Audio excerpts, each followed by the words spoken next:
To me, it's enjoyment. To others, it's business. But to these fishermen, it is life, love, and livelihood. We can't draw a line in between. They are the real heroes.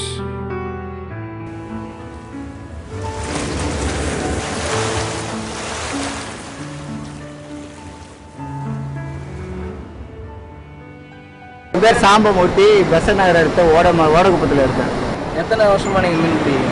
நான் ஒரு 15 வயசுலேருந்து போகிறேன். கடலில் வந்து முதல்ல main engine கரெக்டாக இருக்கணும். அது தவிர்த்து டீசல் கரெக்டாக எடுத்துகிட்டு போகணும். அலை அதிகமாக இருக்கிறப்போ போட்டு கூட கவருக்கு வாய்ப்பு இருக்குது. போனால் ஒரு வேலை அதிகம் கிடைக்கும். 4000 ரூபா கூட கிடைக்கும். ஒரு டைமில் டீசல் கூட நஷ்டமாயிடும்.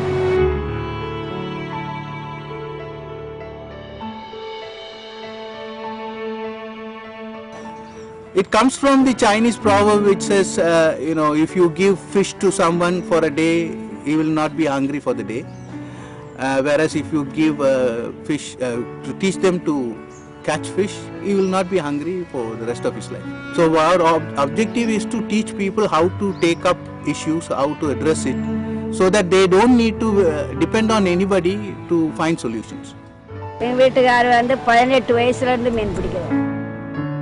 மீன் பிடிக்க என் பிள்ளைங்களும் போவோம், எங்கள் வீட்டுக்காரும் போவாங்க. இப்போ கூட எங்கள் பிள்ளைங்க போவோம். கிடைச்சாதான் உண்டு, கிடைக்கலன்னா கிடையாது. கிடைக்கலன்னு என்ன பண்ண போகிறோம்?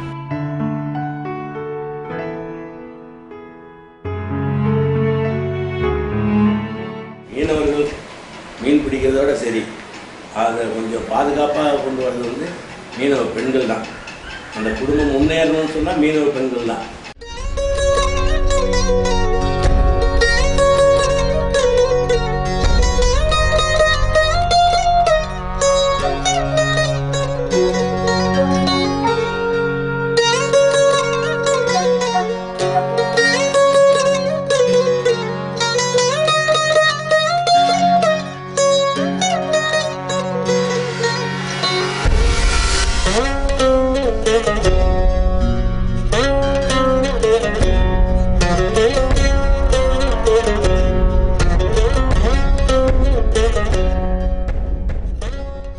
In our movies, as every superhero has a villain, these fish heroes are no exception. The main problem they are facing is on the sea to start with. That's they are finding now, the catch is not very regular, very seasonal and unpredictable. இந்த ஒரு 2-3 மாசமா வந்து புயலும் மழையும் வேலை காற்று நீரோட்டம் அதிகமாக இருந்ததால மீன் கேட்சிங்கே கிடைக்கிறது கிடையாது, சரியா கிடைக்கிறது கிடையாது. Well, the fishermen come and say that pollution is the one important problem, they say. So we used to say fishing is also a cause for reduction in the fisheries population. அலை அதிகமாக இருந்தாக்க போட்டு கவுந்துடும்.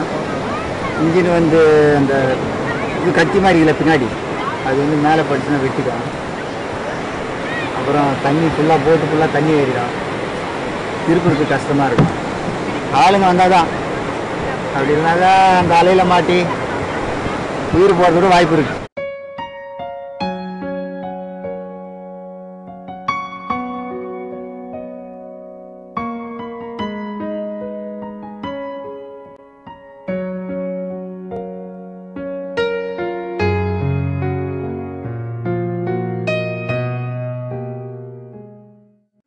வீட்டுல மொத்தம் குழந்தைங்களாம் சேர்த்து ஒரு 15 பேர் இருக்கும். பசங்களும் படிக்கல. மீன் பிடிக்கிற இன்ட்ரெஸ்ட் அந்த இன்ட்ரெஸ்ட் தான் அவங்களுக்கு, தொழிலுக்கு போற இன்ட்ரெஸ்ட் தான் இருந்தது அவங்களுக்கு. படிப்புலாம் கிடையாது என் பிள்ளைங்களுக்கு. என் பசங்கெல்லாம் வந்து ஒரு 2 பசங்க வந்து ஃபிஷர்மேன் தான், மீன் தான் பிடிக்கிறானுங்க. பள்ளிக்கூடம் போன்னு சொன்னோம்னா லாக்க சுத்திக்கினா அப்படி இருப்பாங்க கல்லோரத்துல. ஒரு பையன் மட்டும் கடலுக்கே அனுப்பக்கூடாதுன்னு எனக்கு ஒரு ஆசை. என் பேர் ஹரீஷ், நான் டிப்ளமா சிவில் இன்ஜினியரிங் படிக்கிறேன். எனக்கு வயசு 19 ஆகுது. என் பேர் திவாகர், நான் காலேஜ் ஃபர்ஸ்ட் இயர் படிக்கிறேன். என் வயசு 18 ஆகுது. எனக்கு வயசு 18. இது மாதிரி காலேஜ் லீவில் எதனா சாட்டர்டே சண்டேஸில் போயிடுச்சுன்னா சும்மா போயிட்டு வரோம். அதில் எதனா மீன் எதனா கிடச்சுன்னா அது வீட்டுக்கு நான் சேல்ஸ் பண்ணி எங்கள் செலவுக்கு நான் பார்த்துருக்கோம். நாங்கள் சும்மா மத்தியான டைம்லாம் தள்ளுவோம். நைட்லாம் சும்மா நாங்கள் ஜாலிக்கு தள்ளுவோம்.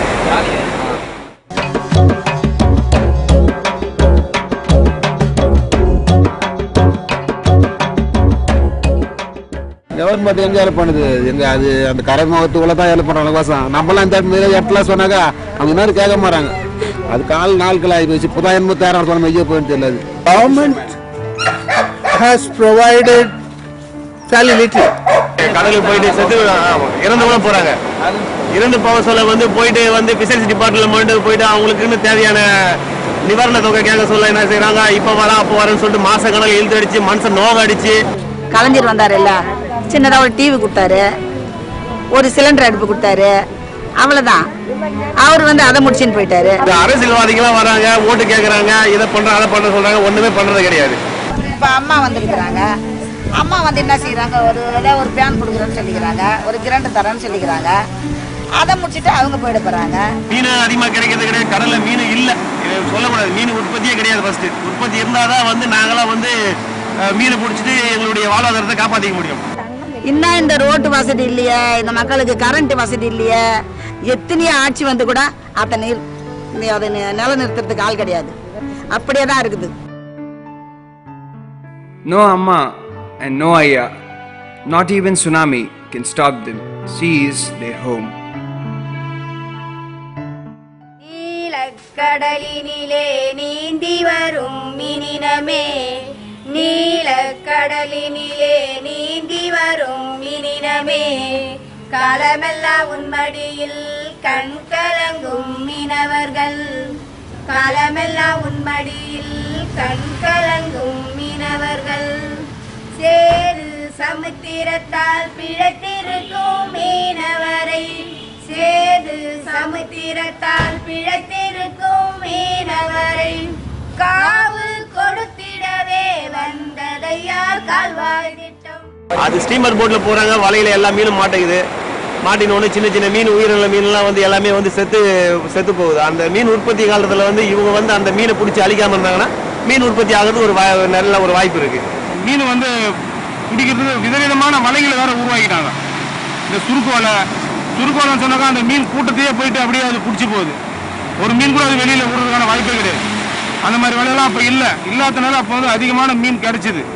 இப்போ அந்த மாதிரி வலை நவீன முறையில் வலையெல்லாம் கொண்டாந்து போடுவோம், அந்த மீன்லாம் குறைஞ்சி போயிடுச்சு. நிவாரணம் வந்து வருஷத்தில் தீபாவளி வந்தால் 1000 ரூபாய் கொடுப்பாங்க, 1800 ரூபாய் கொடுப்பாங்க. இப்போ அம்மா ஏதோ அரிக்கலாம் விட்டுருக்காங்க, கொடுக்குறது சொல்லியிருக்காங்க, கொடுத்தாக்கனாக்கா அவங்க புனித்தில் ஏதோ நல்லபடியாக இருப்பாங்க. இல்லை ஒரே ஒரு ஆள் செத்து ஒரு 50,000 கொடுத்துக்குறாங்க. நம்ம கடலில் ஆற்று பயிர் செத்து இந்த சொசைட்டி மூலயமா ஒரு 50,000 கொடுத்துக்குறாங்க. When it comes to welfare measures, government is giving them, they are now made members of the welfare board, so they can have benefits if there's an accident, if they die there is some money, and they get some pension, they get some money for marriages and things like that.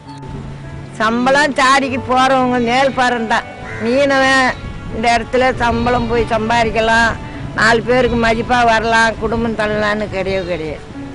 மீனவங்க கதை அதுதான். எங்களுடைய நிலையம் பார்த்தீங்களா, நீங்க இங்க இப்பதான் கொண்டிருக்கோம். ஒரு பணியும் கிடையாது, ஒரு சட்டை கிடையாது, ஒரு லுங்கி கிடையாது. இந்த மாதிரி அழிவான ஒரு பொருள்னா மீனவர்கள் தான். தொழில் மீனவர்கள் தவிர வேற யாருக்கும் கிடையாது. ஏன்னா நிலம் இருக்குதுன்னா நிலம் அப்படிதான் இருக்கும். அவங்களுக்கு போய் ஏற விடுவாங்க. வலை விடுற வரைக்கும் எப்போ வராங்கன்னு பார்த்துக்கினா இருப்பேன். அந்த இன்ஜின் வந்து அந்த இன்ஜின் போட்டு கரை விடுற வரைக்கும் என் உயிர் என் கையில் இருக்காது.